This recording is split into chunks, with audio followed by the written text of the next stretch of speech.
everybody? Welcome to podcast episode 24. I'm going to be joined today by Nurf, a special Monday episode. He used to be a dispatcher, used to be a broker. Now he's leaning heavily into the instructor phase of those two roles. Without further ado, let's get into it. What's going on, man? Not much, my friend. How you doing? Good, man. Good. We got another fellow Canadian on the show today. That's what's up. Representing Canada. That's what's up. Yes. Canada's a little underrepresented. I think we try to hide a little bit in these. We try to do a little down low. You know what I'm saying? So it's good. Yeah, it's good. But the A's come out every now and again. Once in a while, when somebody offends our coffee or our beer, we get in there. So yeah, I mean, to be fair, Canadian beer is not very good. Well, compared to some other beer, not gonna say which ones. But all right, man, let's get straight into it, man. How did you get into logistics? Where was your start? When was your start? Where did it all begin? Well, actually, it's I got into logistics the way everybody does. So as an immigrant, so what I did was I went to college and then I got hired by like some big brokers. Oh no! So mine was pretty interesting. So I moved down here to Windsor, Ontario, which is where I live right now. I moved down here from Calgary back in 2007, and I went to the University of Windsor. And just like any immigrant kid, you want to make your parents proud, right? You want to become a doctor, dentist, lawyer, or something, right? So I went and I got myself my biochemistry degree. And then I said, you know what? I'm going to make my parents super proud, and I'm going to open up a trucking company with my dad. and use my university degree to my best possible way I can. So what we did was say, you know what, Dad? I know how to do biochemistry, so let's go and get you a truck. And my dad was a driver already for 3 years, a company driver by that time. So we started to run our own thing, and my dad was my first driver. I actually dispatched my first load was my dad on the load. And believe it or not, the first load that we did was a C.H. Robinson load, because at that moment in time back in 2010, they accepted really anybody. You didn't have to have an inspection. You didn't have to get all these different things now that everybody needs, as you know, because of all the double brokering and everything that happens. Fraud going on. Yeah, rampant fraud and all that. Crash. Yeah, so back then they were okay with really anybody, even a brand new company. So the first load that we did for C.H. Robinson, it said on the bill, they sent me a bill of lading, and it said that it was one envelope. It didn't say one pallet. I was brand new to the industry. I didn't know what the heck. What was it about? So I asked the guy, I said, the rep, I said, the broker, I said, what's it says one envelope. He's like, yeah, it's one envelope. You got to pick up one envelope. I'm like, this is a 53-foot dry van we're sending in, like, for an envelope. He said, no problem. It was in Sterling Heights, Michigan, going to Mississauga. We show up, lo and behold, it was one yellow envelope with blueprints in it, some kind of prototype blueprints or something. So my dad picked that up with his 53-foot dry van. And could have picked it up with a Toyota Prius at that point. So we crossed the border without any really kind of documentation other than almost like an empty ACI manifest. We parked our truck in Windsor, and my dad took his Honda Odyssey and delivered it up to Mississauga, the one yellow envelope. So that was my first load ever. But I got into this. Like, I'm so confused. $750 it paid. They paid $750 Canadian to go from Sterling Heights, Michigan to Mississauga, Ontario for one yellow envelope. Just a normal, like one like this. Like a little envelope, bro. So that was my first taste of trucking at all. I didn't know what a dry van was before my dad explained it to me. I didn't know nothing, bro. I was just thrown into the fire. I had no clue about anything. So that was my first taste of trucking. And I haven't looked back ever since. I've been in this business since 2010. In 2012, I got into it with Landstar. I became a broker agent with them inside of an office that was already established. So I started a broker freight in a Landstar office while dispatching my own trucks. And then in 2015, I left Landstar, started my own brokerage thing, and as a freight broker agent, of course. And I haven't looked back ever since in terms of that kind of stuff. So I got very well into the system, how it works, how it functions, how to bid on freight, how to find shippers, how to, navigate through the ups and downs of freight. Everything about freight. And everything. And so, that was my beginning stages of trucking. Yeah, I mean, I think that's probably one of the most wild stories I've ever heard. Like this guy's Yeah. like, we got like a biochemistry degree. I'm like, I'm gonna just dispatch my dad to pick up envelopes for Well, some I reason. wanted to make them super proud, and I thought the best way to do it was to become a dispatcher. I thought that's what was So your real. dad was a driver like for like your whole Canadian life, like Not actually, no, actually, he started driving down here in Windsor in 2007 when we moved, and he drove until 2010 for somebody else. Okay, for another trucking company. They were called TLS. You may have heard of them, and he worked for them for 3 years, and then he left as a company driver and bought his own truck, bought his own trailer, and started and opened up his own trucking company. And mind you, it was a lot easier back then to do so. Things were a lot yeah, cheaper. it's a lot It was a lot simpler. less cash intensive back then.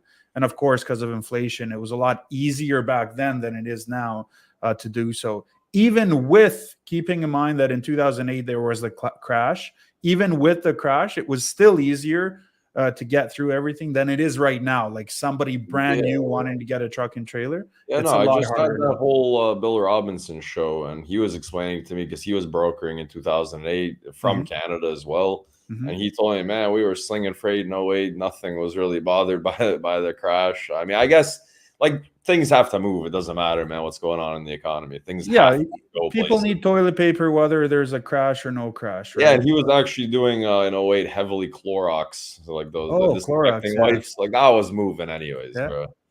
But yeah, like you said, it was an easier barrier to entry back then. I mean, even today, like we're stuck. You know, it is what it is. The guy calls me, goes, "Hey, I got like 7 day authority." I'm like, bro, like my hands are tied. Corporate says what they say, man. It's like 6 months, 12 months for some people. I mean, Yeah, it just is what it seven is, right? days. Like, Yeah, that's a bit beyond. yeah, yeah. He's like, oh, I just opened it, bro. Do you work with like he Yo, started the call. He started the call. He's like, y'all work with new authorities. I'm like, nah, he's bro. like, I was I like, just got my letter from the FMCSA. I was like, well, bro, like how new is new? Like you got 6 months on you? He's like, bro, I got like 6 days. I was like, yeah. I told him I wish I could, bro. You sound like a cool guy, but Yeah. unfortunately, it just is what it is. Yeah, But that's the let's get thing when you're into working with a larger company that has to protect itself. No, of I course. understand 100%. So Now, it's I can see that's how both it is. sides of the coin. Thankfully, I'm 100%. in the brokerage space now, and when I was a carrier, I was a lot more critical of brokerages. Now I'm a broker. I completely understand a lot of those things. I mean, there are still some brokers that don't care about the carriers, don't think about the carriers. I think if you're a broker and you don't know the cost of running that load for the carrier, then probably you shouldn't be doing this job. That's my opinion. That's That not the too. opinion of Yeah. anybody associated with me. That's solely my own opinion. But I think it definitely helps to have been on that side. It definitely helps to know, like when the carrier tells me, "Oh, bro, this is not a profitable rate." And I look at him, I tell him 2.8 a mile total miles for you is not profitable. I think you might have a different problem at this Yeah. point, man, because Yeah. that's a No. profitable rate. But Yeah, well, that's the thing, right? Depends, and there's also so many things to take into consideration, whether it's the asset itself, the yeah, equipment, I mean, right? maybe he's got a 2024 Mack truck with a 2025 reefer. I don't know, man. You never know. Exactly. Or when you look at like these guys that, not saying that everybody has this, obviously not, but there's a few guys that are considering getting EVs, and you look at like a day cab EV, it's fucking $700,000. Yeah. $700,000 for an EV cab like day cab. Yeah, Like I mean, that. but that's Imagine like with the when you go sleeper, then back how in much? time and you compare that to like a tube TV. Like a tube TV was like $4,000, man. That was like $4, right? Like the Like technology just needs to progress and it'll just go down in cost eventually. absolutely, and we're a ways away from Oh that. But it's I can see both sides when someone says, you know, $6 a mile is not profitable. I can understand from like something's not right there, right? If $6 a mile is not profitable, yeah, you have it's problems. And I said this on the last show with Lombard too. Like a lot of owner ops don't like they fail at the business side of it, right? Like they're great mhm. drivers, they understand freight, they understand how to book freight, but they just don't understand like bookkeeping, cost reduction. They don't understand keeping like the business afloat, right? I mean, Yeah, it's a you tough have to understand your operational costs for you specifically. So it doesn't matter what ABC company doesn't has. matter. What do you have? What are your expenses? Do you have Yeah, a truck payment? Do you have a trailer payment? right? Are you considering the taxes you're also paying as an operational cost? If you're not doing this, you're not calculating right. And yeah, your numbers are going to be skewed. Like there's no way Yeah. around it. So I mean, let's get into your first logistics success. I mean, was it the envelope? Was picking up that envelope your first taste of success in you know what? logistics? No, I mean that's I love the fact that I got to learn from my own mistakes. Right, one of my first calls that I didn't win a load on was Traffic Tech. I don't know if you've heard of Traffic Tech, but Oh their yeah, broker hauled for asking traffic me, tech forever. what do you need on this load? And it was a Windsor to Toronto load, and I said to the guy, I need 650. That's what I told the guy. And he said he went crazy on me. I'm not going to use the words he was using, but he was swearing at me, yelling at me, you crazy, all this stuff, right? Hangs up on me. 15 minutes later, he calls Called me you back back. and says, do you Did you still tell have him that truck? 7? Did you tell him 7? No. I did. I was still trying to recover. I was shaking still for those 15 minutes. I couldn't believe something because I came from an academic background, right? We didn't talk to each other that way. Yeah, I this is a never, trading I background. never This is raised not my a voice bank. at my colleagues ever. Yeah. Like we discussed things if something wasn't right in laboratories or assignments or whatever, or my professors. I didn't run into a professor's office and start UMF or all this stuff. No. So it was a new experience for me. So that was a big achievement for me to learn how to speak like that dynamic between a broker and You got to be dispatcher. confident, man. You got to be. I mean, honestly, I was a little hot-headed back in the day, but I've Yeah. come to the realization, like, if there's an issue, if a broker's screaming, like me screaming back, like, you're never gonna fight fire with fire in this industry. Like, you just got to be calm 100%. and let it happen. I mean, people are going through shit. You never know how his And I day. love to hear that from you because I love your posts on LinkedIn. I think they're exactly how posts are supposed to be, which is full of truth, full of honesty, exactly how you're feeling about something. And I wish the whole world were to do all of their life that way. Yeah. But in the long run, you're right. You cannot fight any kind of problem with fuel to the fire. It's just not gonna. I had a guy in Virginia. He did a load for me from Indiana to Virginia. I was the broker. He was the owner operator in the scenario. I gave him the load. He goes to this place. He's telling me, okay, I've arrived. I'll let you know once I'm offloaded. I'm like, no problem. He called me back. I kid you not, 17 minutes later.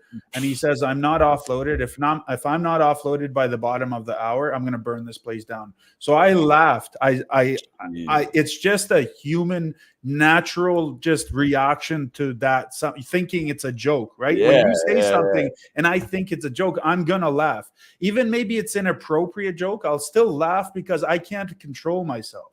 Yeah. So I laughed and he hung This up guy the got phone even on. more mad. Like, Dude, the supervisor called me from the consignee delivery location. He says, this guy's waving matches around. He actually wants to burn the facility down. yeah. So I had to call him and I say, listen, we only have a few options. One option is I have a reload for you. So let's get you offloaded, get you reloaded and back towards Indiana. That's option one. So let's be patient and wait, and we'll get you to where you want to go. Yeah, or two, I call the state police and they deal with you because I only have those two options. Yeah. And he's like, yeah, I'll take option one. Well, you're going to take option one, right? Because option two is not fun for me. It's stressful for me, for you, anyone, for everybody, right? I mean, it's funny because that reminds me of the story. I had a crazy driver one time, like 1 or 2 years ago, in some company that I worked in, and like the driver was really nice and polite and professional. I've been working with him for like 3 months. We never had any issues. The guy was always where he was supposed to be. Had great, like he was just a cool guy. Like he was like one of my favorite drivers. He was young too. He was like 28, 27. Like we were like pretty close in age. So like it shocked me one day when I get an email, like a word wall email from a bro. He's at a pickup somewhere, and I get an email, and the broker's like, just losing his mind on me, man. Because I didn't answer the phone. I was like doing something else, trying to book another load. And I just get this crazy email. Like, your driver's doing crazy stuff, all this. So like my first reaction, as you know, I've always been a dispatcher. I call my driver before I even like listen to the broker. I just call my driver. I'm like, hey, bro, I got a crazy email. Like, you good at the pickup? And he's like, yeah, bro. I'm just here getting loaded. I was like, all right, like that's weird, you know. Like he told me he's fine, he's calm, everything's good. I called the broker. I'm like, hey man, like I just spoke to my driver. He says he's there. They're loading the truck, and this guy's losing it on me. He's like, Oh your my, driver's threatening to kill people. He hit like 7 fences. I'm like, oh my whoa. Like I'm goodness. like trying. I'm sitting in a chair. Like I don't know who's right, who's wrong. My driver's being like super nice to me, like normal guy. At the end of the day, like long story short, the driver ended up like just touching a fence, like just touched it. Nothing went wrong. It's like just pat it down with your hand, the dirt at the bottom of the post. Like nothing went wrong. Oh I my thought, goodness. no, but the problem is when he left, he like smashed like 7 shelves over. And then the lady told him, you just knocked stuff over. He goes, it wasn't me. They sent me the video. He knocked everything over. And Oh then my he told the goodness. lady, like, I'm gonna come back here, I'm gonna get you. And like the lady was like scared for her life. Of Like, course, yeah. and like I That's didn't know how to handle that situation. So I just told the broker, I'm like, well, like, what do you want me to do, man? I could fire him right now if you want. I don't know. What do you want me to do? And long story short, the broker was like, man, don't say anything to him. He's like, he's gone. Let him deliver my freight. Get him just as far away from my shipper as possible. Because the lady was like physically scared for her life. But the driver the whole time was like, nah, bro, nothing's wrong. Nothing's. nothing. I Yeah, have like everything's good. Yeah, video, yeah. video that he's like doing crazy It's stuff. not me, man. It's not me, bro. It's Yeah, not. yeah. It's He's like, another chill, truck. man. Yeah, I'm loaded. I'm in transit, dude. We're all good. Like, bro, his Yeah. trailer's broken. Shit's broken everywhere. He's hauling the fence with him. No, bro, it's not me. No, it's not. Yeah, yeah, yeah. I was just like, what? Like, that was one of the moments. I think that was like 3 years in at this point for me. I was like, what am I doing? Like, where am I? Like, what's going on, man? Yeah, every day I'll go. Even before I got married, before I had a wife, all that, I'd walk out of this office or come back from the Landstar office, and I'd sit down and tell when my mom was alive. I'd be like, you know what? Like, I think I've seen it all now. Like, I think I've seen You it all, can and I never, repeat it ever, every day. ever see it all. Like, Every day I come back, I'm like, I see it all, but nope, it's always something else. Always something else. So, that's like the drug of logistics. It's like, just pure like fun, man. Like you'll dude, never it's a see it drug. all. I can't. You're the first person in my entire life that has said logistics is fun in this, man. Like it's as if it's a drug. It honestly is addictive. Even the problems, I can't get enough of them. Yeah, I because can't. like it'll always be something. Like my driver calls me, my brakes are on fire. I'm like, Yeah. holy shit! They're like just crazy I situations. I Like, had a guy show up in Washington for pickup, for like a team load from Washington State, going out to New York to some like storage facility, and he was supposed to pick up tires. And he calls me. He's like, "Man, like it's the state police is here. They're telling me like you're giving me a stolen load with a stolen credit card." And I was like, "Are you joking me?" Like your heart sinks. Like sometimes you can't believe like the stuff you get into. Like yeah, man. you're I mean, thinking everybody's just going to be good, but it's not the case. You're going to have I problems. got a phone call once. I'm just sitting on my desk, like 8 in the morning, having a coffee. State police calls me like, "Hey, is this your truck? Is this your driver?" I'm like what? Like it says like Texas State Police Department. I was like, yeah, I guess. Like, what's going on, guys? He's like, well, your truck's in the ditch. I was like, oh, like, is the driver okay? They're like, yeah, he's in the hospital. Your truck's Oh, totaled. I was like, God damn, bro. Like, yeah, so, it's and as there's a dispatcher, your heart sinks a bit because you're like, oh, if I didn't book him that low, like you kind of fucking sits in your head a little bit, you know? oh, you feel brutal when things like that go wrong. I've had those things. I had a guy roll over in Mexico because there's no signs in Mexico on curves. So he went into a curve going like 120. I mean, it's not funny, but It's not he funny. rolled automotive coils. He was okay. Like he was good. He had some bumps and scrapes. Dude, this guy calls me next week and asks me if I have another one of those loads from Kentucky going that way. I was like, I don't know, man. Like Yeah, it's no, that's the thing with logistics, bro. Once you're in, it's like the Godfather. Once you're in, you can't get out, bro. yeah. This kind of thing. I mean, I what was don't your know first many people. failure, bro? What was your first like time where you're like, yeah, I screwed this up? Mad situation. Well, one of the first times, this may be stupid, but one of the first time was as a broker was when back in 2012 I had Churchill from Detroit, the trucking company. They sent me a list, but they called it a load list. So I got excited. It was 7 in the morning. I was like, oh shit, look at all these loads. There was literally like 130 things posted. So I posted all of them, all 130 lanes, but it was lanes for trucks. Like it was available, like unloaded trucks ready for a load. So the phones blew up. All 8 people in the office were trying to answer phones. People were calling on loads that didn't exist. And I literally thought I didn't make a mistake. Like I kept going. I kept posting. So that was, and the office manager called me in the office. And he's like, what are you doing, man? Like, what are you, I'm like, what do you mean what am I doing? I'm posting loads. He's like, that's not our customer. That's a guy asking, like, he has trucks available, empty, ready to go. I felt so embarrassed. So that was probably one of the first physical mistakes I made of posting. That's a good one, bro. But one of the biggest mistakes I made was sending in a flatbed for an ice cream load. That was rough. Yeah, that'll upset a customer. Probably not gonna make that one work. Yeah. Either. So the guy asked me, he's like, "Is this flatbed a reefer?" And I was like, "What do you mean?" He's like, "Well, you sent in a flatbed for my load." He's like, "Are you planning to tarp this fucking ice cream?" And I said, "I said no." So I was like, "Okay, let me try to fix this." So I had to actually out of pocket pay for a reefer for that. Are you gonna tarp this ice cream? I got Arctic blankets for it. Luckily, he was good. Like he wasn't. Like he still allowed me to stay on the load, find a recovery truck, that kind of stuff. But it was still an out-of-pocket expense. I still had to do the whole cancellation charge, pay the driver $250 for sending him in. You know, he was thinking he was there to pick up something else. I mean, I'm not going to blame the driver. He could have asked me, "Hey, what's the commodity?"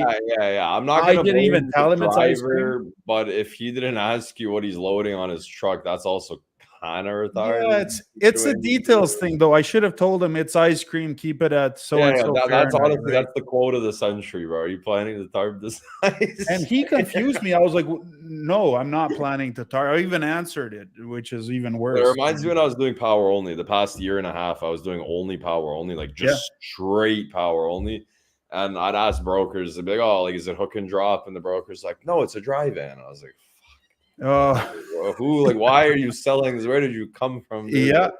Yeah, that happens too, where you're not sure how these people are where they are. Yeah, but that's fine, man. I have sympathy for people starting out. I mean, it's fine. Like, I don't get mad. I get mad, honestly. I get way more mad at the people that know what they're doing and like do crazy stuff.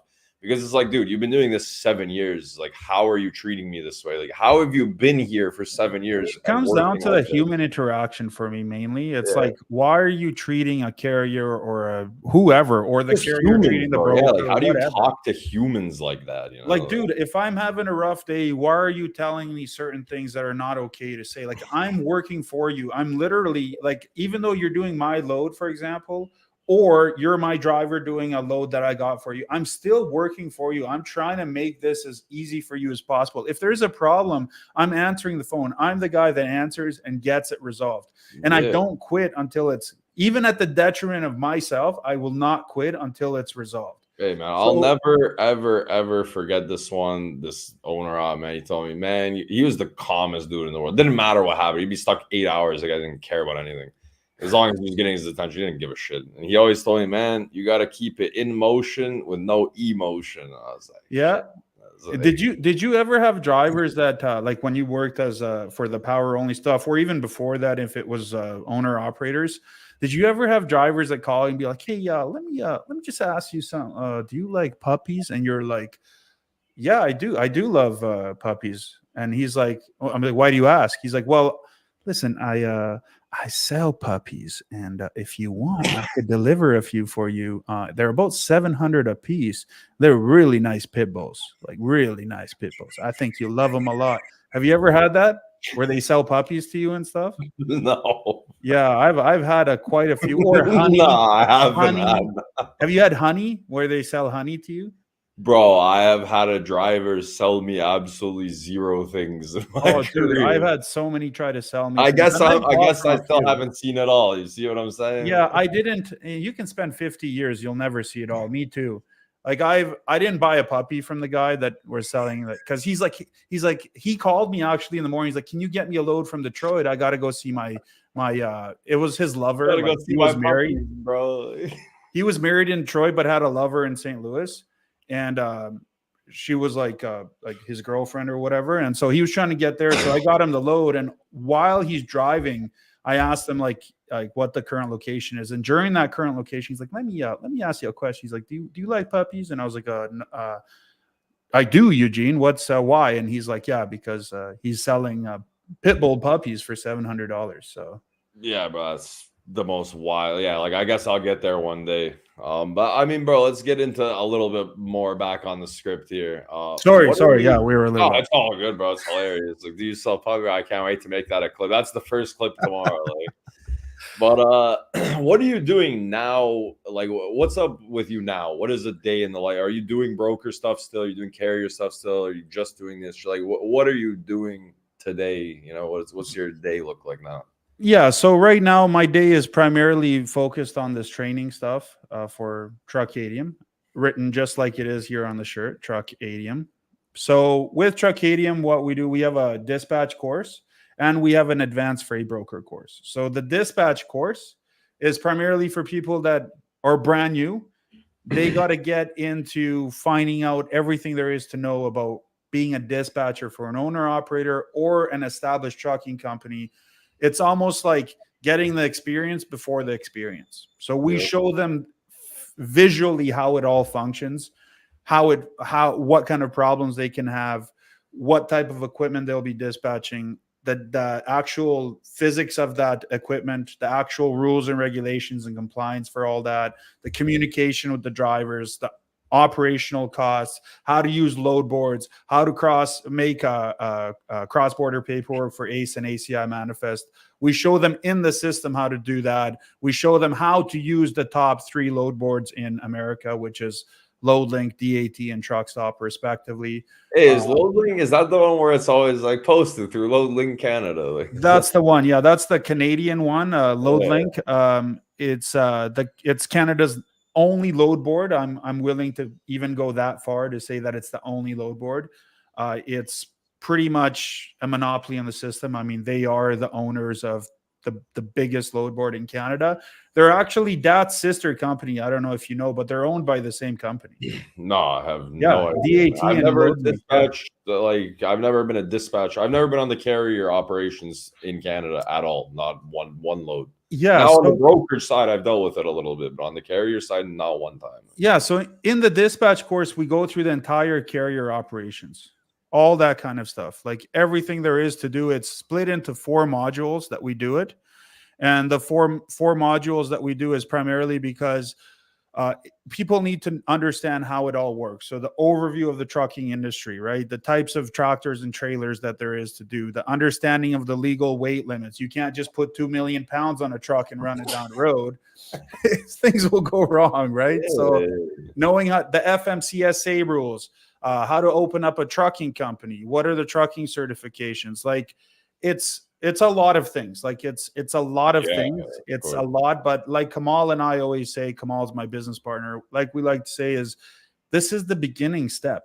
This is us sending a foundational knowledge for you. So when you're ready to dispatch an owner operator, get a job in a trucking company, you've got that foundation set and you can accelerate to the next step in your career a lot quicker. We don't make fake promises. I don't go there and tell somebody you're going to make 10 grand dispatching a truck. That's not going to happen, right?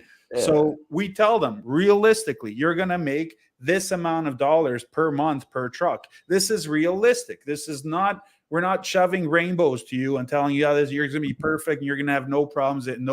We throw them into the fire before they actually get into the fire. Yeah, that kind of answers that whole question because I told you I would have to ask you this. I mean, it's been on everybody's mind like forever. I mean, most people would say somebody that goes through one of these courses is not ready to book freight, not on either side of the coin, brokerage. So the dispatch course that we do, that's people that are not ready. How do I say? Like if someone told them today, post this load, they wouldn't know what a load even is. So that's the type of, it's an all-encompassing, comprehensive course for someone who's brand new. The advanced more freight so, broker like course said, is to different. set the foundation to have them go into a company and excel exponentially quicker than somebody who's never been through anything. 100%. And That's you guys the are not whole point. marketing yourselves as come here with no experience, post freight tomorrow. It's not like that. No. You still have to be you have to have that fire underneath you. Like you have to have the motivation to keep learning. Like this is not a job that This is logistics you're learning every sure. day. Yeah. Every day. Like if someone came to me and says, "How do you move cars in and out of Canada or US?" I know how to do it because I've been doing that. I've taught myself that. I've done that. So I understand. Dude, if somebody walked up to me and said, "How do I move like a reefer hazmat load?" I'd be like, "Bro, don't ask me that." And that's another. If someone came to me and says, "How do I move this giraffe from Tanzania to come to USA?" I wouldn't know what the regulations are to move giraffes. That's the thing with logistics. You can never understand all of it. And like maybe you can one day, but you'd be like a fool to think that you know even like 10% of the scope of logistics. Well, here's the question for you. I'm sorry to put you on the spot. Do you know what a Section 321 clearance is? Nah, bro. Nope. Well, that's what I'm saying. I didn't know either. You can teach yourself. Hey, you can put me on the spot. I'm the first one to say I don't know things, bro. Like if you want to explain it to me and the audience, if it's fast, I'm down. It's super quick. It's Section 321 is when you're clearing something to the USA and the cargo value of that freight is under $800 American. So it's an exemption.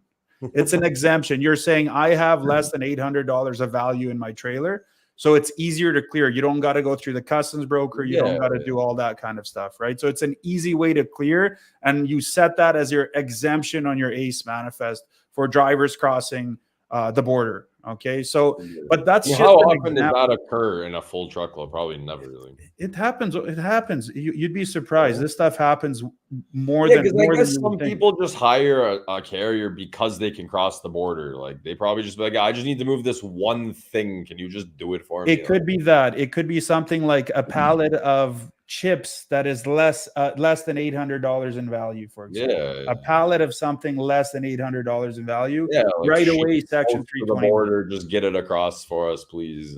Exactly.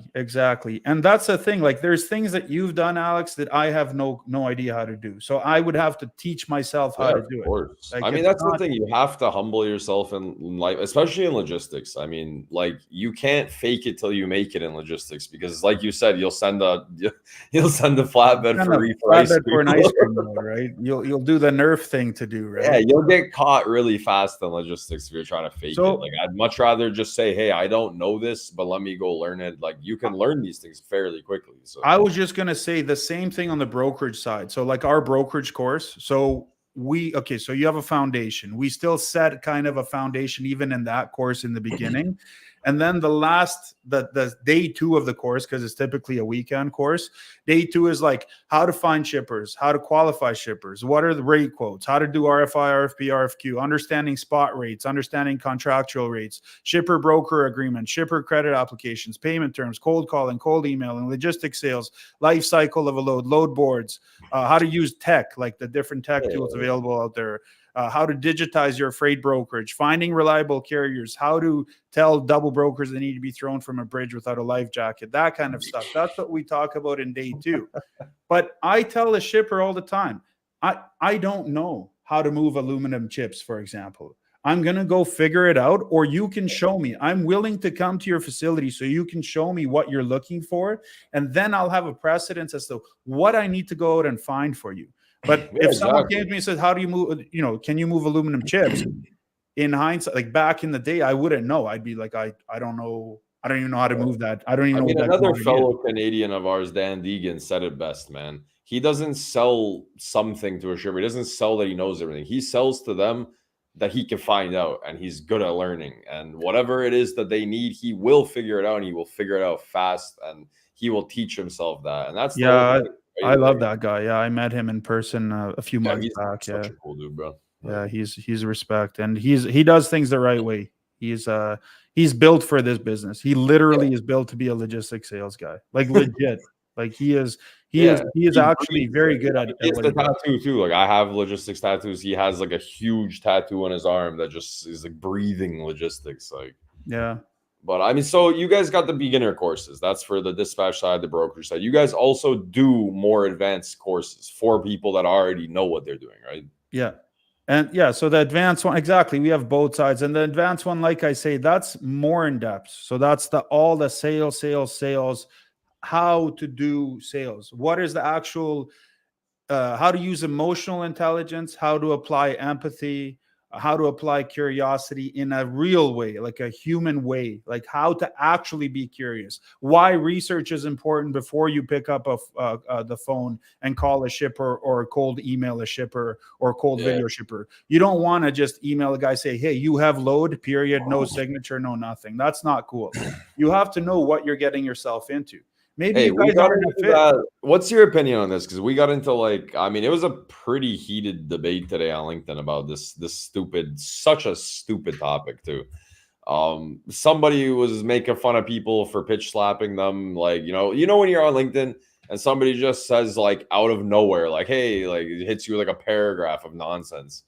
Like we were arguing, like I would say to you, like I said this in a comment, if you're walking down the street, right, and you see a guy and you're like, oh, that guy's not wearing a wristwatch, and I sell wristwatches. Like, do you go up to him and just start selling him a watch? No, like you would probably say, hello, sir. Like, my name is this. How are you doing? Yeah. You would probably go through some pleasantries before you start pitching something to somebody. Well, And yeah, and that's my opinion. no, you're 100% correct. So the whole thing with logistics sales, shippers don't have the time of day just to listen to every pitch slap. Of course. Nor do Yeah. we. Nor do we Nor do even we. on Yeah. LinkedIn, Like, right? So everybody's got right away. They have the southpaw up, and they got the 10 inches of ice in front of them that you got to break. So you got to find what's going to break that 10 inches of ice. And what will be the best way forward for you to finish that hook shot. Now, I'm not saying go out and beat your shippers with hook shots, but what I'm saying is, how are you going to go and actually break this ice and find a way to this person so they can actually, when you say something, it elicits a response, right? A lot of people made the mistake of just asking closed-ended questions instead of open-ended questions, right? Like telling someone, what would make this valuable for us? What would this meeting that we're trying to get, what would it be valuable that's for? the whole thing that drives me nuts. I'm 26 years old, almost 27. Yeah. I'm by no way a genius in sales. I don't profess to be. I've never really been in sales. I've always had a salesman. When I was a drain layer, I had a salesman. He found the work, he upsold everybody. I just did the work. And I mean, on the dispatch side, I was doing, I guess, some sales, but for the most part, the way that I got direct customers was like, I just called them up and said, hey, I have trucks here, like, and I'm actually the carrier.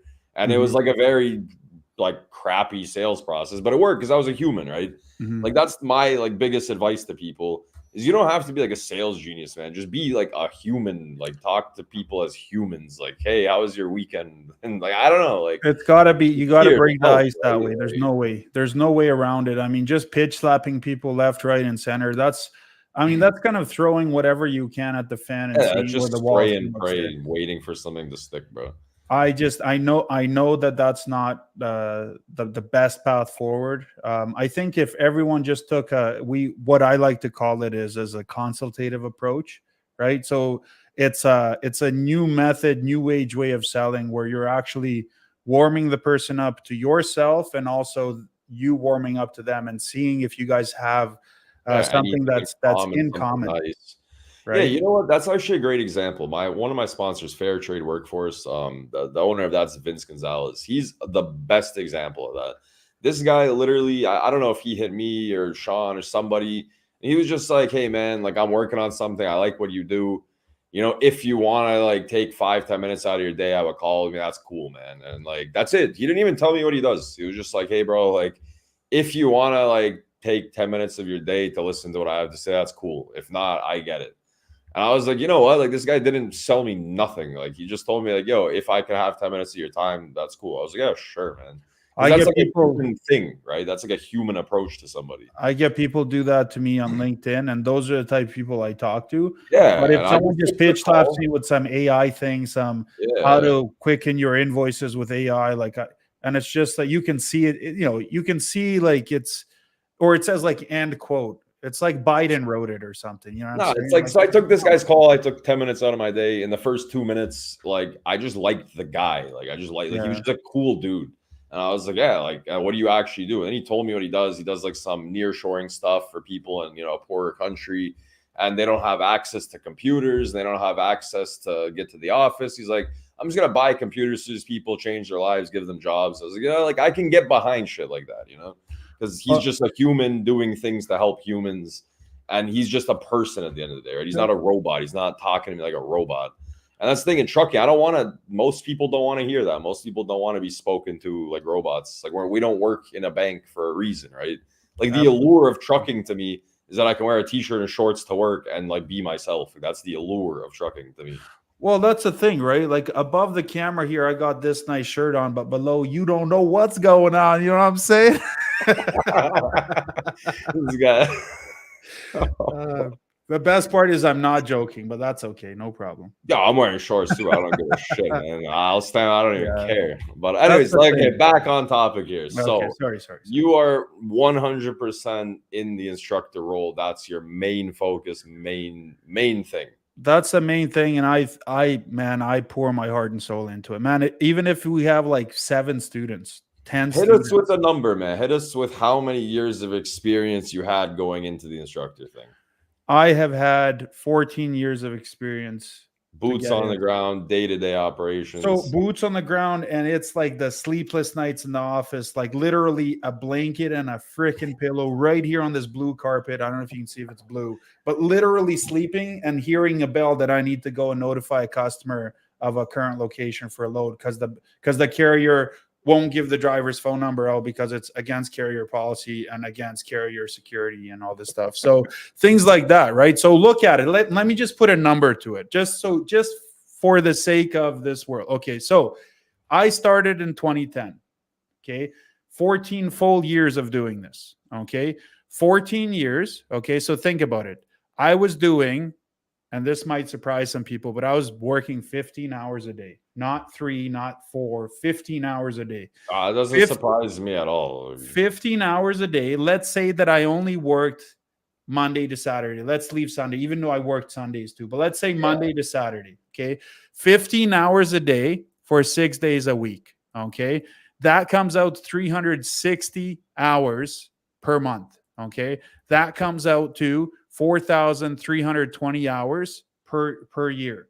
That comes out to, for my 14 years, 60,000 hours of me giving updates, providing load tenders. What's the motto, man? What's the motto? Is it 10,000 hours or 100? They say, they say that to become an expert in something, you need 10,000 hours of actual work. Smash 10,000 hours. This guy's like 60,000. And it's not like in 2010, I said, you know what, I'm going to work 60,000 hours by the time I get 14 years in this industry. I didn't do the math. It worked out that way. Yeah, if you look at it, there was days, dude, when I'd be like 48 hours, no sleep. Like you're running on fumes. You know how many times as a carrier, bro, I would just like, I'm supposed to work from, let's say, 7 to 4. How many times you leave the desk at like 5 or 6? You go, the minute you get to your house, the minute you hit play on a movie, your phone rings, pickup number doesn't work. Now you got to go find the broker. You got to there's people in logistics that want to be here. I made a post with this. There's the ones that want to be here, and there's the one, and that's the thing at the root of it. So I got blasted a little bit. At the root of it, yeah, we're all here for a paycheck. None of us are working for fun.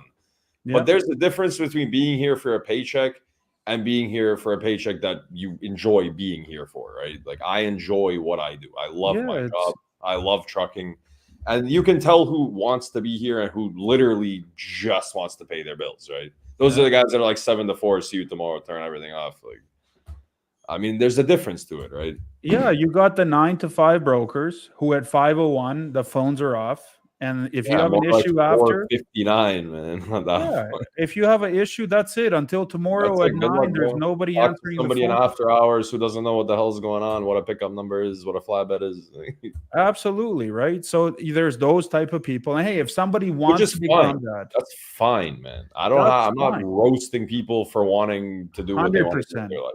100%. But the thing is, what is an allure for me in this industry is the fact that it's interwoven in my life. I can be in the shower and updating a customer. Yeah, I'm yeah. sorry for the visuals, but I could be, you don't know. Maybe I just had Mexican food and I'm trying to cleanse the pipes. You don't know what's Oh, you going know, on. yeah. And You don't that's know the, what's the going whole on. best part of it. It doesn't matter, right? Like, as long as you're doing good business, it doesn't matter where you are, what you're doing. As long as you have principles, integrity, you're doing good business, the carrier's a profit, and you're making a profit, the customer's happy.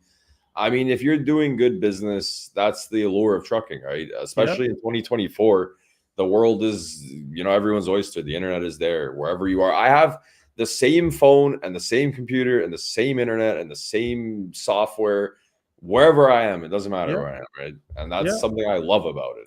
Yeah. And I got 4 kids. I got a 5-year-old, 4-year-old, 3-year-old, and three and a Hey, half year old. Apparently my reverse doesn't work, but that's okay.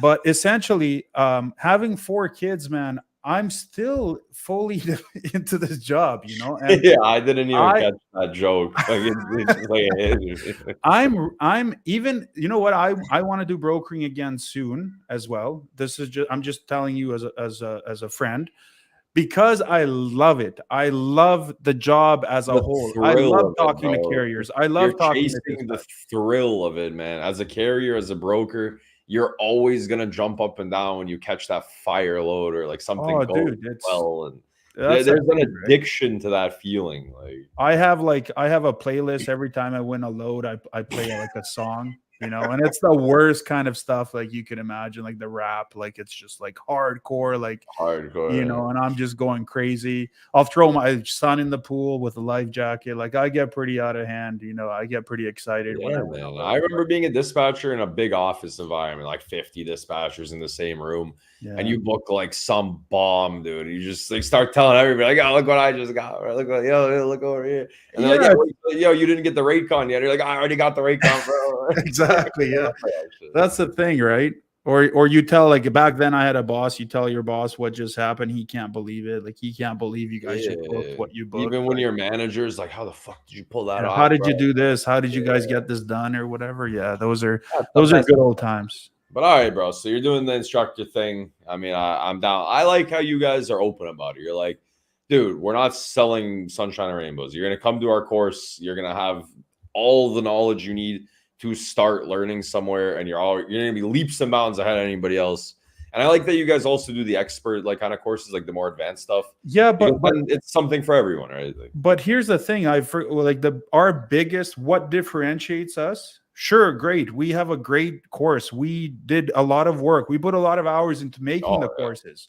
But you actually talk to us after the course is done. We are still there. Like you've done the course, you still can contact us. We don't ghost you. We don't disappear. We're on LinkedIn. We're on emails. We're on yeah. text. Like we're I mean, there. you We're available. want them to succeed because you're humans that actually care about people. You're But not just man, there it's to take our a paycheck. reputation too, right? Like I don't want to sell fog in a jar to somebody. I don't want to do that. I want to be able to actually sell something like it's there's a value there. It's a perspective. You're buying perspective from someone who's been there and done that and knows what it takes to win, quote unquote, right? Yeah, and I mean, And let's all be someone who honest. failed. Like, how bad is the training in some places? Like, well, let's just say it how it is, right? Like, Yes, the worst part about all that, like in terms of the ones that aren't all that great, it's more so the fact that it's generic information, it's just definitions, and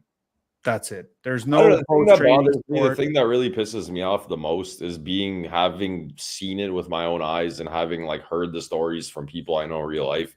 Is like when they get training, that's training them in a very shitty way, like to do very unethical things and to treat people unethically. That I cannot Like stand. that is the kind of stuff where like it's like if you go through your course, then you'll know like how is this business supposed to kind of be. And then if you go into some job and the guy's like, yeah, you just treat truck drivers like hot garbage, you're like, wait a minute, like that's not how it should No, be. no, And no, I no, no. believe We that have a way. full out section talking about walking a mile in the driver's shoes. building a rapport with the driver, having a Yeah. relationship with the driver. If you can do a ride along where you're actually sitting with the driver and seeing physically that's what the it best, takes, A to B, that's the best way to learn. So you understand what it takes on a trucking assignment to dispatch. Yeah, I had a Bar none. manager tell us one time because we had like tracking, like like good, like I don't know, Samsung, one of those good tracking things. Mhm. And the manager said to an office of us once, because somebody was complaining that a driver didn't want to take a load, but it was like Highway 68, 45,000 pounds, like the worst highway in America, dude. And my manager told us, like, guys, listen, like this is not a video game. You guys see them like little video game characters going down the screen, and you just blink, and the guy drove 600 miles the next morning.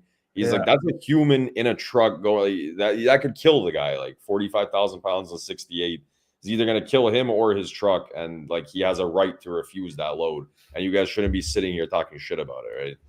So I Yeah, mean, there's you got to think about that stuff, and some people don't. And unfortunately, that's one of the biggest issues we have in our industry is that people do think the drivers are just kind of like disposable, expendable, and well, that's terrible. I can't. well, man, like I maybe the blessing I have is I retired my dad in Yeah, 2019, true. Yeah, your dad but was he the truck was driver. 15 years he drove. 15 years Fair. he was a driver. Yeah, So you for got like the me, blessing there. like that's a blessing to seen him do it, like seeing how hard he worked for Yeah, my family, my obviously what dads are like and moms are like, right? Like yeah. it's just like it's a selfless act. You just that's what happens. So seeing that from start to finish, how my dad did what he did, like driving on black ice, people think that's that joke. Like, it's no joke when you see your trailer on your mirrors like going like Like this, right? police highways, And bro. knowing what to do in that scenario, what to do with your brakes, what to do with your steering wheel, what to do with Yeah, everything, bro. I don't know. I just right? it's like I get like a little emotional when I think about being back in my carrier days and just how some brokers would just talk about Brutal. your driver or like how they would call your driver and speak to them like they're not humans and stuff. It's just I don't know. When the market crashed, too, we had those tensions, man, crazy tensions between brokers and carriers. Yeah, I that was just think wild. honestly, we all like you said, a ride along, bro. If you could do that as a broker, if you could do that as a dispatcher, if you could just any human in America should honestly go with a truck Yeah, driver. that We should all be rely on them, almost right? it should be in our schools to teach people, like it's so trucks, like I don't know, like I know it's cliche, but man, like they're so important to everything we do. Yeah. It should be some kind of, even if it's like a 2-week special course about Yo, what I it was means gonna to be a say that truck too, dude. driver. Why is it that like in high school, like if somebody told me about like the carrier role, the dispatch role, the brokerage role in high school, dude, I would have just been like, yo, I'm doing that. It doesn't We support the teach system. trades, we Nope. teach trades. Doesn't Why are we support the not system. teaching? I don't know, man. It's the system. It's not what they want you to know. It doesn't they don't I didn't even know what logistics was until I Nobody finished does. university, Nobody man. thinks about that shit, bro. They don't talk about that. They don't define it for you, let alone anything else, right? So Yeah, it's but dude, that's like when you go and ask the random person on the street, like, how much is a truck from California to New York? They're like, I don't know, $75,000, and you're like, holy Christ, dude, nobody knows about trucking. Like, yeah, yeah, it's yeah. just one of those invisible things that nobody thinks about. Like your stuff's always in the store, and one day it won't be, and then you'll be like, oh, like why is it not there? How does it come here? Yeah, Like, yeah.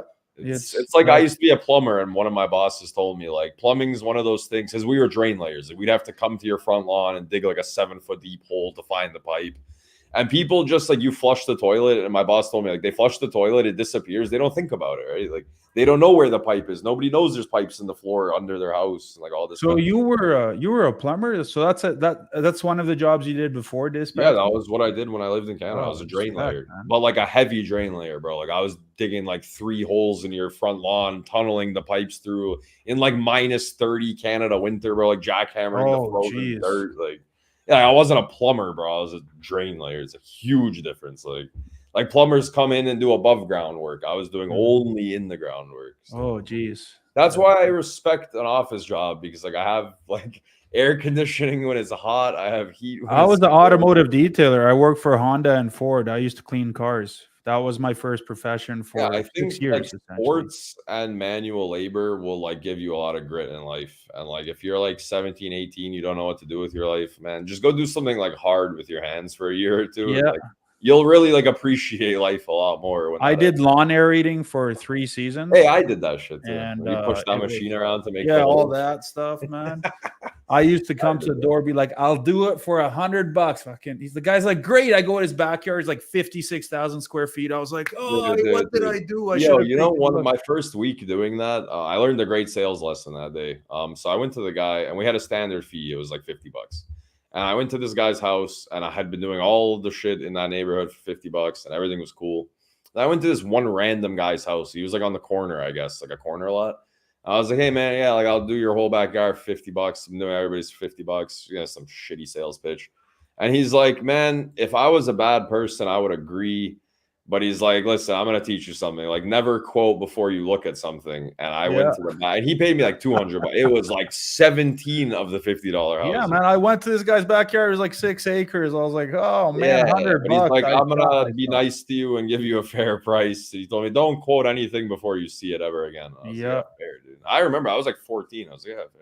That's good that you mentioned that. It's like these people that don't know what they're doing, and someone says, "Hey, can you quote this shredder for me?" And it's like 200,000 pound shredder, and they quote it at like $1,700 from Alberta to Texas on a drive-in, and meanwhile this thing's like 30 feet tall.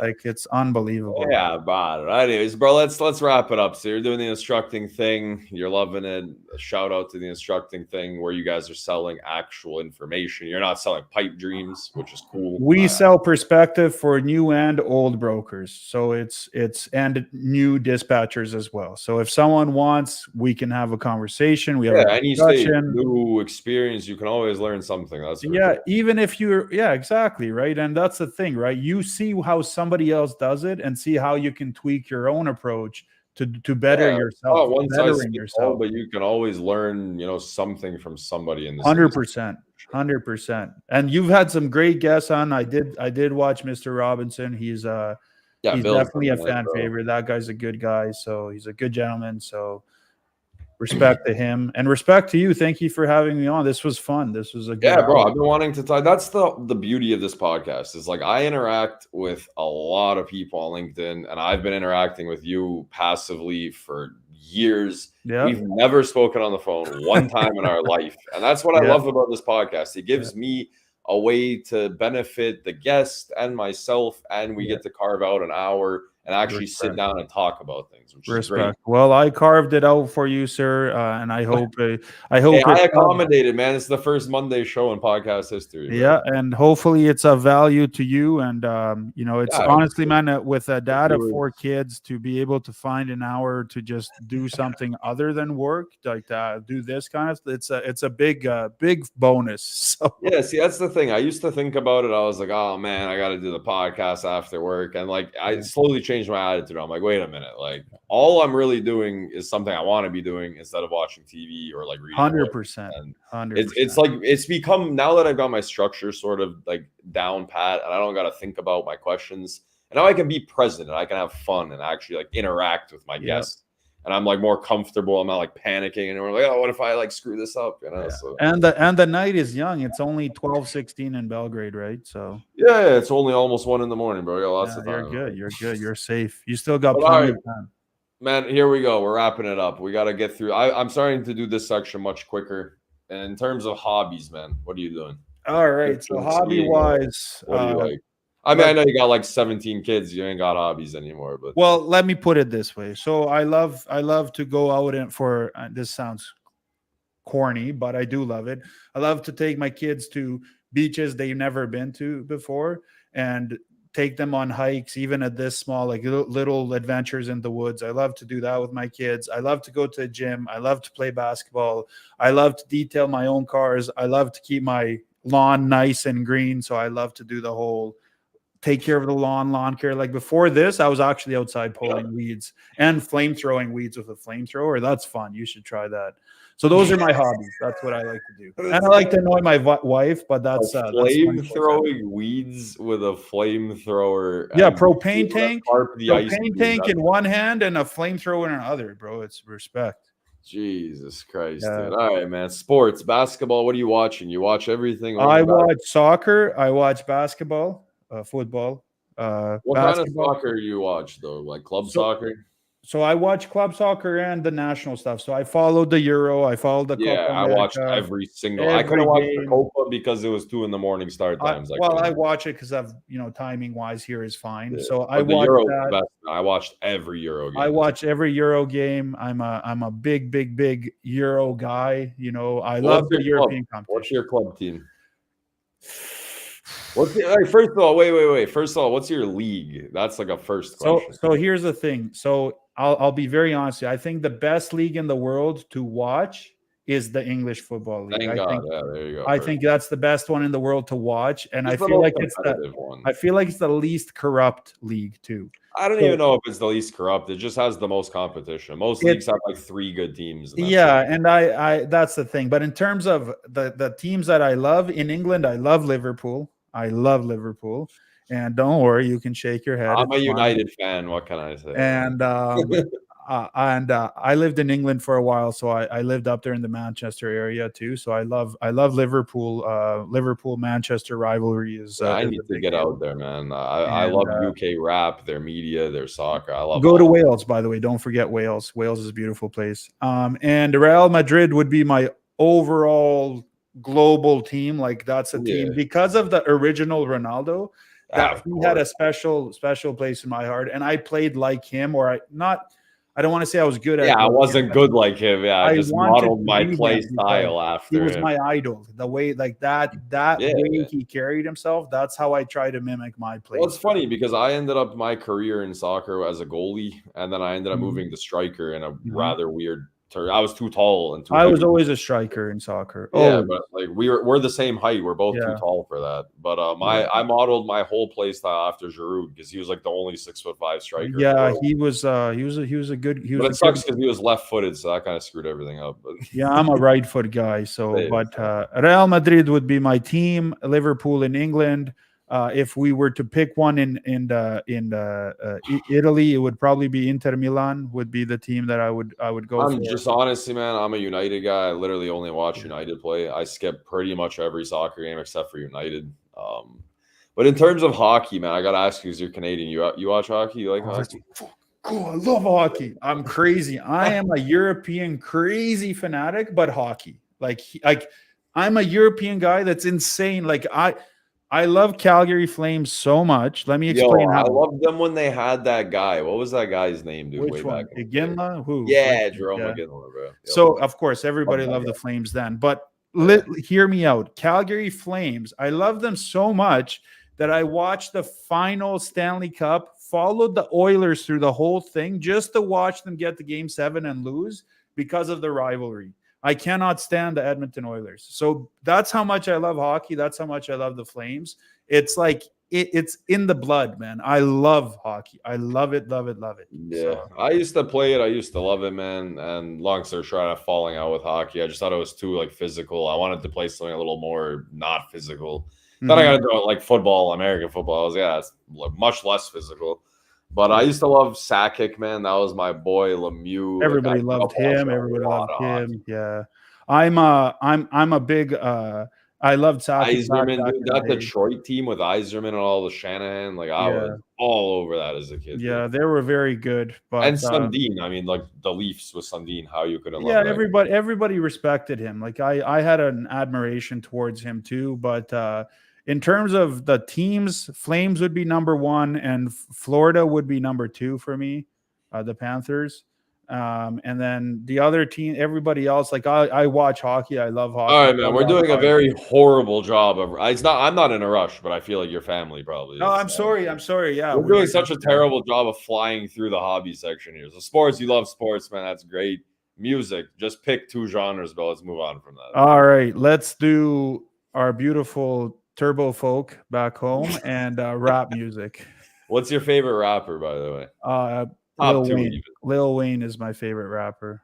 Solid Yeah. choice. 6'7". That's where it's at. Yeah. Yeah, I'm a Gucci Mane guy. He just performed in Serbia too, but it Oh wasn't yeah. very good, to be honest. Yeah. All right, man. Craziest logistics story I would ask you. I mean, go through it, man. If you got, I feel like we touched on like 15 of them, But So in terms of crazy, I mean that's a pretty loose definition though, because yeah, there's it's so many things that are subjective. crazy. But one time I had a pickup in Laredo, Texas. I gave a load to a Canadian carrier. It was a load coming to Kitchener, Ontario. The guy called me, gave me a truck number, trailer number, 2 driver names, 2 driver cell phone numbers, everything checked out in the system. Safer system was also Macro safe. point worked on both Insurance phones. grade, macro point worked, everything was good. So these guys, I called them like, hey, can I get a update on the load? He's like, yeah, we got loaded. This the bill dating number. This the number of skids. This the weight. Okay, perfect. Let me know in 4 hours next current location. Okay, perfect. 4 hours later, Toyota calls me and they say, why is our freight still on the dock in Laredo? And I nearly had a heart attack because these guys were supposed to be loaded 4 hours ago. I found out that these guys lied to me. He gave me a fake bill of lading number, a fake number of skids, fake number of pieces, all that kind of stuff, whatever. And then I had to recover the load. I found another carrier. What did they gain from doing that? So they just gained a do not use list. That's what they gained. And then I put another guys on it, and it was 2 Russian guys, team drivers. I found out it was only one solo Sergey guy, so he ended up. How? Just wait a second. What possible benefit would that carrier have had in booking? They're literally on the do not use list forever, forever. Yeah, but for what? What was the point? They just lied about a pickup and I don't get it. They didn't steal anything. They didn't steal nothing. They didn't pick up the wrong freight. Nothing. They just lied about picking up a load. In general, I guess they were just fucking really just didn't like brokers, man. They just I guess screw you up. So I had to recover it. I recovered it with 2 Russians, but it was only solo only Sergey. one Russian. Yeah, it was solo Sergey, and he ended up in Dallas. I had to transload a 3rd time on 2 Bosnian guys. I asked them 100%, are you guys certain it's 2? They sent me 2 selfies of 2 Bosnian looking guys, cell phone numbers, everything. I said, okay, let's go. Don't tell me they screwed it up too. Bro, these guys couldn't come into Canada. These guys didn't have the company, the carrier couldn't enter Canada. So I had to transload a 4th time in Woodhaven, Michigan with an actual Canadian carrier who went from Windsor, not my own truck, from Windsor to go transload the stuff in Woodhaven, Michigan and deliver it direct to Kitchener. And we were still 17 minutes early. We were still 17 minutes early, even after all of that. So yeah. But your storytelling is great, bro. You're really chill to you tell your stories in a great way. because it's a part of you. It happens and that's it. You move on from it. You remember it. Your delivery is fucking on point, man. You're comedic. Yeah, I should have been a comedian, bro. That should have been my thing that I chose. But yeah, that's pretty wild. The fact that the punchline of that whole story is 17 minutes early. So I have another one with the Polish guy. I love you, Polish people, by the way. This is not a hit on Polish people. I love Polish people. I think you guys make the best sausages. But I don't like sausages that come to my office on a cake with ketchup on it and a knife running through the sausage to elicit almost like a threat, like I'll cut your sausage off if you guys don't give me the loads that I want. Was this a meat sausage on a cake? It was a meat sausage on a chocolate cake with ketchup on it with a fake knife. It wasn't a real knife. So the reason they sent it to my office was they wanted to kind of say hey, we feel like you didn't do a good enough job dealing with our problems. But what did you on a load? Did you deny detention? This is what happened. They were late. They were late for pickup. So they didn't load this Polish guy for 6 hours at the shipper. So they said that was my fault, but they were late for pickup. So you did deny detention. I denied detention. Your rights to deny detention. I denied detention. I denied their request for detention. They were also late for delivery because of the 6-hour load time delay as well. But I adjusted their delivery time. They still got offloaded, but they sent me a cake, which was, I guess, some kind of thread or something with a sausage on a chocolate cake. I'm not sure why, but that was very interesting. And think about it, the planning, they had to find a cooked sausage to find. It wasn't cooked. It was just a sausage. Raw sausage. It was just a raw sausage and chocolate.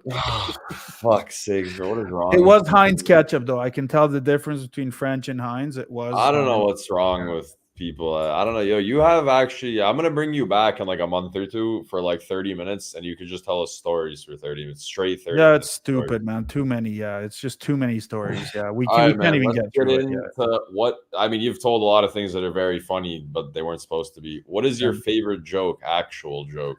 My favorite joke. So I'm gonna keep it clean, and hopefully, Probably with. I'm gonna start putting a disclaimer before this. Like, you do not have to answer this. We can skip this. Like, yeah. It's only the reason I want to do it clean is just for the kids that are watching too, for the aspiring 6-year-old dispatchers that want to become freight brokers eventually.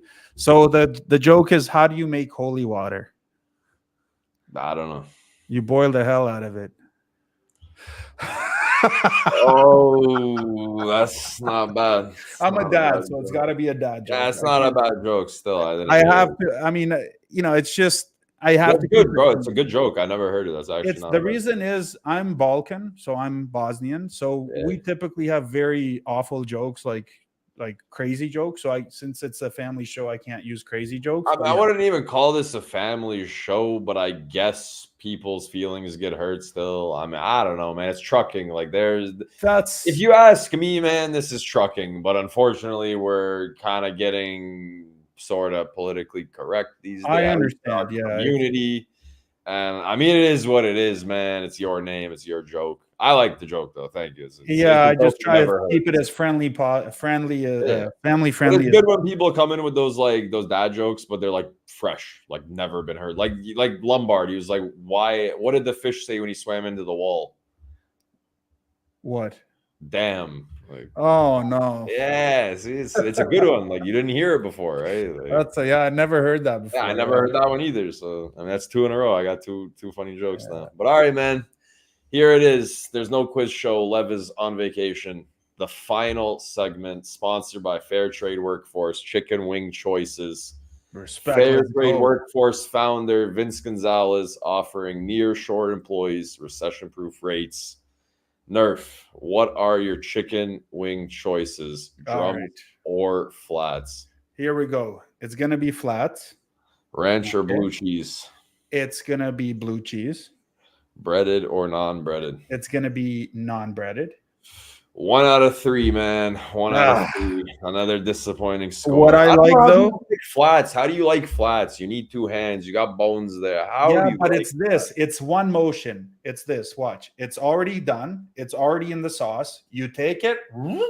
It's done. Yeah, I don't know how You people take keep it- telling me that. Like, is somebody gonna, like, you and Scott Cleary, bro? Is somebody gonna just take a video of eating like a flat in one bite? Because It literally looks like I'm playing the violin. I don't even know if that's how you play the violin, but that's what it looks like. Or the bro, when I eat harmonica, not the flats, I violin. eat 2 hands. I bite into it, then I like push it through, then I gotta like snap the No, bro, stick it's just off. Like, literally one motion, and I nah. love. And then there's always that crunchy piece of like that tendon, that like little tendon piece that you're gnawing on. Like, I love the ones that make me think about life existentially on the toilet. The ass burning Carolina Reaper chicken wings. That's what I like. Oh my God. I like the ones that make me cry. I don't know what to do with myself. That's the type of sauce. All right. On that bombshell, Nurf, thank you for your time, bro. We're definitely gonna have to keep in touch about some random things between us and stuff. But thank you for your time, bro. Go enjoy your time with your family. Good luck with the instructor stuff. And if you ever need something, give me a shout, bro. Respect. We'll be in touch, and it's very nice to meet you like this as well via proper. video. And we'll see each other when I'm back in the homeland. Hey, so come we'll through see you. Serbia anytime, bro. You know where to find me in some village in the middle of the trees, bro. They'll let me go. I got that big Balkan head, so they'll let me go. Got that big. Take head. it easy, bro. All right, respect, man. Take care. Thank you so much. And that's episode 24, a Monday special with Nurf. If you need some instructions, if you're new, if you're experienced on the broker side, on the carrier side, hit up Nurf. Take it easy, everybody.